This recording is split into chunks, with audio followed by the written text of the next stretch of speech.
Gusto nyo din bang gumawa ng mga AI TikTok affiliate videos tulad nito, at nito? Just watch until the end. Una, isearch nyo muna si Google Gemini. Sa akin kasi naka-add to shortcut na sa cellphone ko. And then, itap nyo lang tong plus sign na to. And then, upload files. Sa akin kasi naka-screenshot na yung product na affiliate galing TikTok. So, i-upload na lang natin siya dito sa Google Gemini. So, piliin lang natin itong si album. And then, piliin natin yung screenshot natin na product. And then, upload din natin yung na-generate nating background. Gamit ko lang din dito is Gemini sa pag-generate ng background. Or pwede din namang gumamit kayo ng Pinterest. Then, after dyan, magpo-prompt na tayo.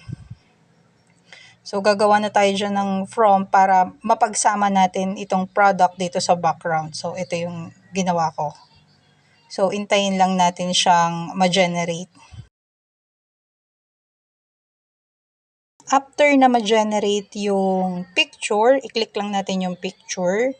Then, i-click natin tong save para ma-download natin yung full size ng picture na na-generate natin.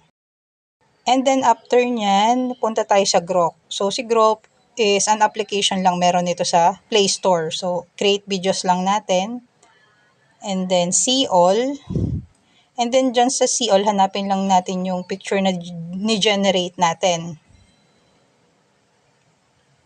And then, piliin natin yon. Select natin yon. And then, si Grok kasi automatic yan na mag-generate ng videos.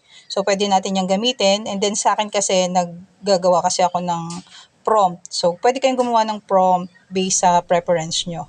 And then, kung mapapansin nyo, si Grok nakagawa na or nakapag-generate na ng video. After nyo matapos yung prompt, click nyo na yung arrow na to.